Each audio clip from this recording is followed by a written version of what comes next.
Hello, hello. I'm so excited. We have a special guest, Martika, who is also coming on. And we are going to have a bit of a chat about.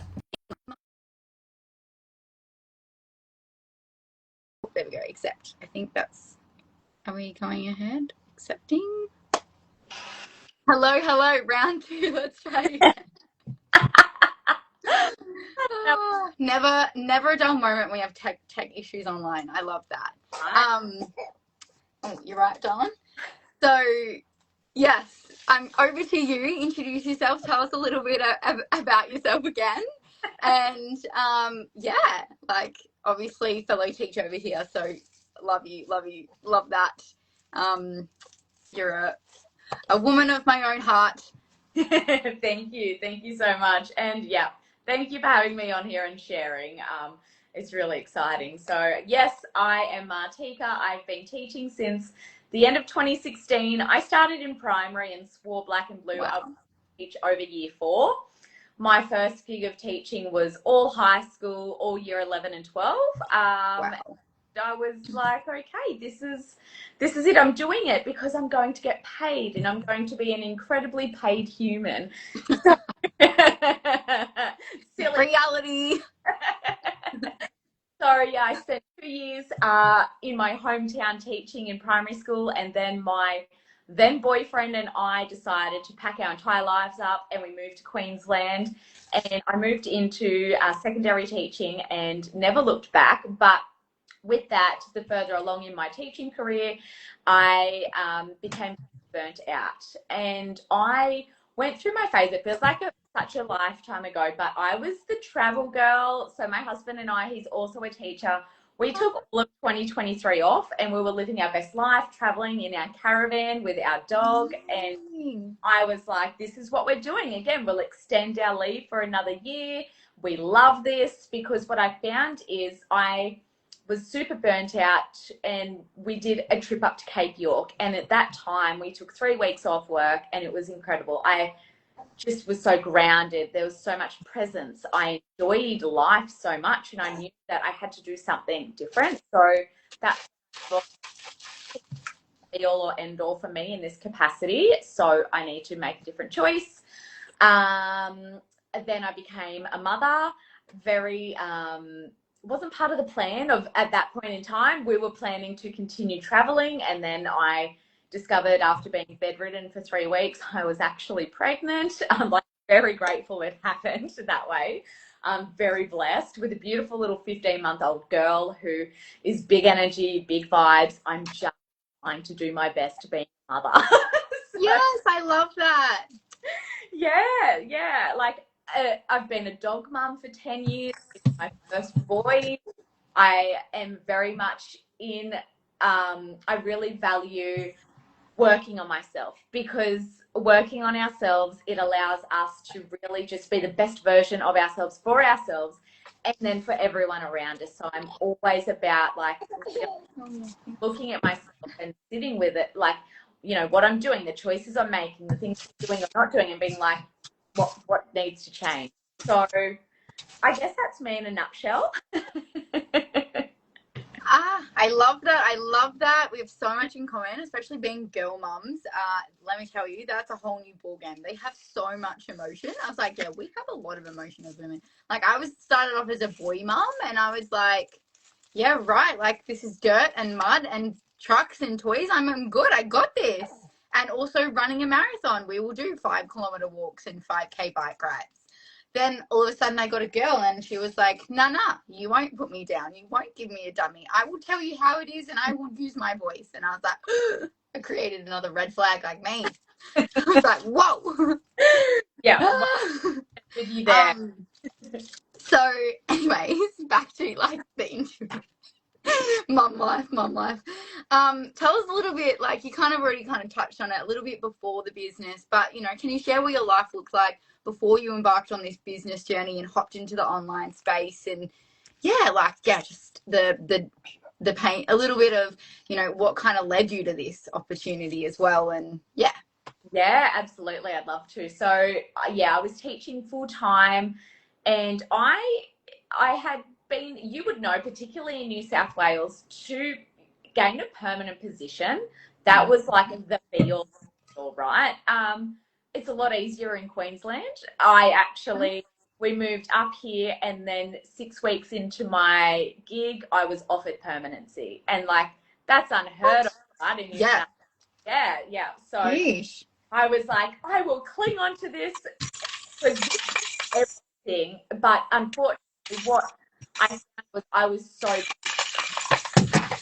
from work, and I was drinking a half a bottle to a whole bottle of wine every night without like fail. And I was going to the bottle shop multiple times a week, and I was just drinking. And it wasn't like, not like blackout drunk, but it was, you walk through the door and you go to the kitchen, get your glass, you get your bottle, and you pour it in, like, and just drinking. And it was really just a way to numb out, to just sit there and do nothing and just drink my glass of wine. And I was like, got to get ready for another day of this. And one day I actually came home and I found myself actually saying 3 words that really shocked me. I actually stood there in the kitchen and I said to my partner, I hate this. And then I kind of took a breath and I was like, wow, like hate is such a strong word that holds so much power. And we don't throw that word around lightly. No, not especially when we are teachers. Like, we really, because we have to be proactive about the words and the things that we say around students, because they literally copy everything you do. And so I'm like, yeah, I feel like I can so resonate with this too, because like, yeah, you kind of get sick of how much pressure is on you, how much deadlines, how the conversations with parents that don't go so well, the endless phone calls about the same thing that you have to do because you have to follow up and then write up about the follow-up procedure. And do it. And you're forever being a representation of the department.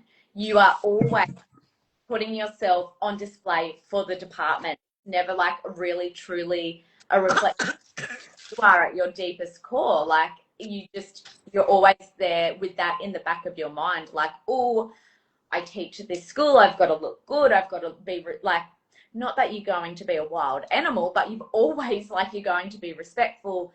And really sometimes that means like holding back parts of you. And so I found that, like, I said that, and I had a couple other like really big life events occur which just landed me on my butt. And I was like, wow, I really need to make a change, because I can't keep up with this. This is the version of myself who I am. I don't like this, but I know that I need to make a change internally, but also externally as well. So I went down the path of, I started with counselling, and then I didn't like the person I was seeing. So then I just stopped that. And then I found like a life coach, and I was working with her. And then I was doing a self-development course of really like looking at becoming your highest self, it was, and really looking at like limiting beliefs and like breaking through things that are holding us back. Because like so often, we're raised where these values are put on us from other people that aren't necessarily our own. And it's like doing the work of coming back to who we are at our core, at our heart. And I think as well, to add to that, like in the actual teaching environment, like I found, whether you can resonate with this or not, but I found like the workplace when I first got into the teaching environment was really toxic, and wasn't any room to like, I came in with this like very, very, open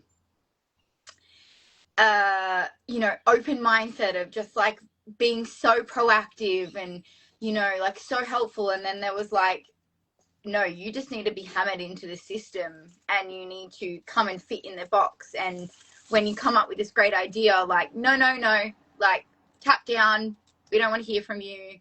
And the teachers that have been there for 40 years, like, you know, they've got so much to whinge about, but like as soon as you go and try and be innovative about being proactive, like, oh no, go back in your box, and you don't know what you're talking about, you're a new teacher, like such a toxic environment.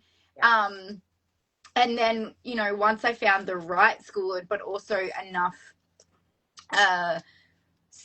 like enough of a hard shell to realize who and what and how to kind of work, like weave myself within the system that doesn't, like that also come into factor. I don't know, if that makes sense. Like there's just a lot of things in the public, like in the school system, where the teachers have been there for so long that they're not willing to do changes, but they're willing to sit there and complain. Yeah, and the mindset from a lot of those people is just so negative, like very draining, hard, like toxic. Yeah, absolutely. Like, yes, you have like your dramas that happen, but then also the mindset and the beliefs, like it's just how they come up every day sitting in that staff room, and you're just like, oh, you're surrounded by so much negativity because that's so deep in that spiral. Have a really hard time to see that there is something more than where they are, like, and it can be really hard, like coming in and being like, yes, we can like be proactive and make positive change, and they're like, no, like it's heavy, really, literally. It is really, really tough. And I think as well, then you look at the layers of teaching as well, like, oh my gosh, I think we should, I could talk. I'm like, oh, this could go down a very big avenue. Maybe we move on to the really line in the sand moment for you. I'm like, oh, there's so many things about teaching that I love though, like, but at the same time, like there's so much in the system that I have definitely learnt with that needs to be supported, to be innovatively changed in a positive way. So the turning point, what was that real line in the sand moment for you that was like, I need to do something different? And then how did you find this space? How did you find this business opportunity and this online, and really pivot into this?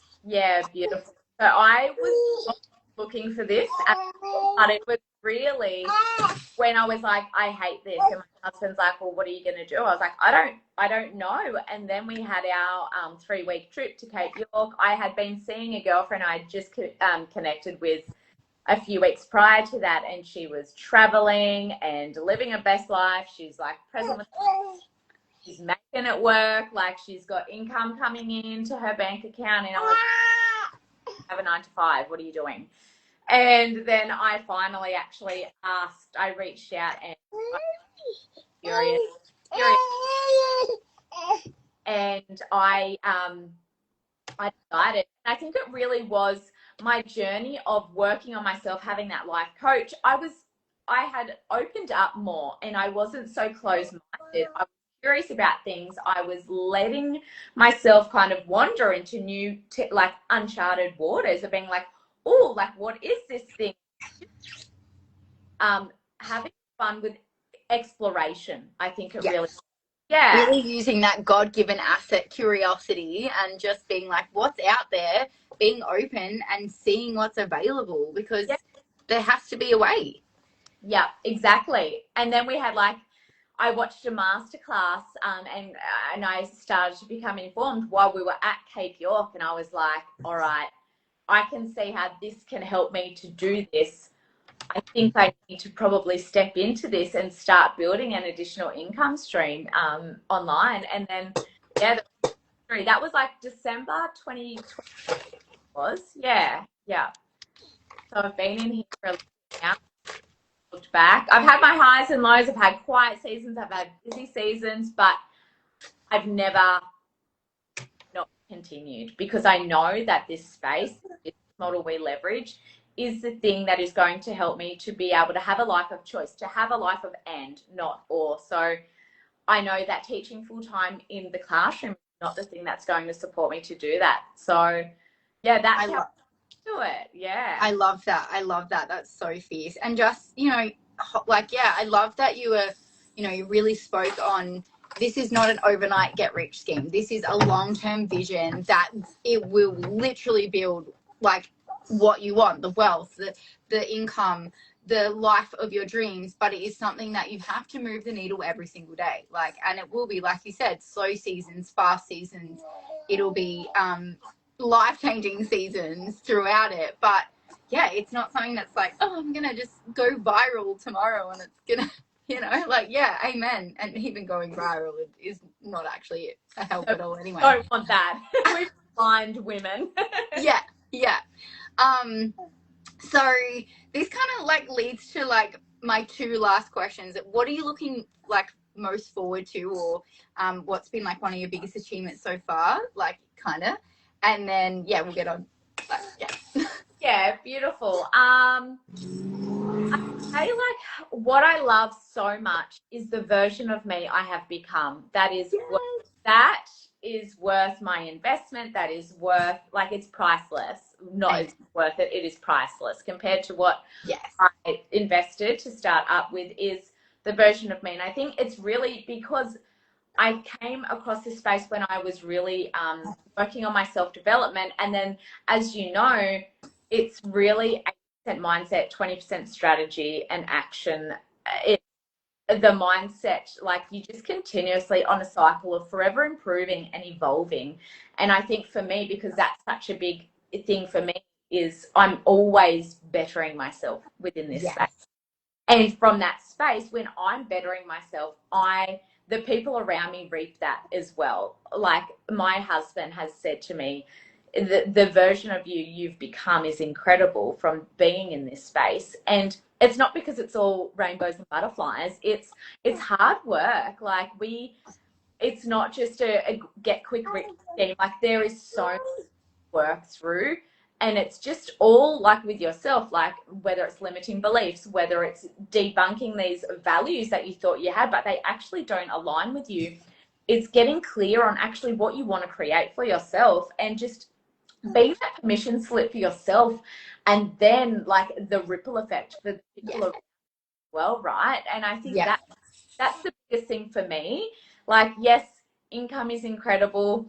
I am using this to support to extend my maternity leave past what I am on at the moment, because I don't want to just rely on my husband's income as well. I don't see why we have to just focus on one income when options available, but just bettering myself and then coming from a space of overflow for those around me as well. So that's really probably my biggest achievement that I'm like most proud of. Yes, I love that. And yeah, you really do get to realize like, oh my gosh, I had some serious issues. I have come a long way, and yeah, we like are wonderfully and uniquely made, and why don't we get to also celebrate those milestones and who we get to become in the process, which is our most authentic, unapologetic self. So I love that, because yeah, you know, for those that are watching and, you know, those that are wondering what's in this for me, is that the same journey. You get to create a life, an income, a status of health that is indescribable, and a standard that like has never been the standard that you've had before, and that's the best standard ever. It's the best version of yourself in every aspect of your life. And so that really leads to my last question. And, you know, if you could offer a piece of advice to your past self, you know, who just starting out, or someone that's sitting on the fence, you know, what would you say to her? Like, what would you say to her or yourself? Yeah. I love this piece of advice. I say, and because I think I lived this myself, is like I had a lot of fears coming into this space, and what I've learned is action is the thing that is going to make a difference for you. So whether that is action on finding out what's available out there for you, action on getting the information to be able to make a really informed decision, action on doing that thing that you are so nervous about, because on the other side of our fears, which our fears, you know, our fear makes us live in our comfort zone. Our comfort zone. And don't have to do anything out of the ordinary. But once we actually leave our comfort zone, we feel that fear, we step into it, we do the thing, that's when the growth occurs. That's when the incredible things, the realizations, the lessons, the experiences get to happen. So really just, yes, it is normal to feel fear, but don't actually take action regardless. Feel the fear and do the thing anyway. That is what I would have to say, because I needed that as well. Yes, and amen. And like, I just want to add on that too, like in beautiful golden nuggets, is that, you know, you once, you know, whether you're listening to us right now and you're thinking, oh my gosh, fear, or can you not please, darling? Or whether you are, you know, coming back to when we started as teachers, like the fear that I had when I first started in the classroom, we built that up, right? The fear that you had when you first had your first day of the job that you're in, like if you're listening or watching, you know, the replay, like you built your confidence over time, and it's exactly the same thing. You just take one step every single day and you build your confidence. You push fear away and you get to, you know, get out of your comfort zone to build skills and become knowledgeable on things that have become priceless, and you become a prize yourself, right? Because you have wisdom, knowledge, and support that you can support others to build a life on their terms too, because you are embodying that. You're becoming the permission slip to do so against the things like fear. Yes. So yeah, if you're interested to learn more, or you are like, you know, something in this conversation sparked, reach out, have a conversation. Like, yeah, she says too. And, you know, be open to what is open out there. Like, just be curious, have a chat, and just see if it's for you. If it's not, like, it's okay. You just become informed. But if it is, maybe, just maybe, it's the thing that you're looking or praying for or asking for to source, universe, God, whatever you think. All right. Lots of love. Thank you so much for being here. Thank you for having me. Bye. Say bye.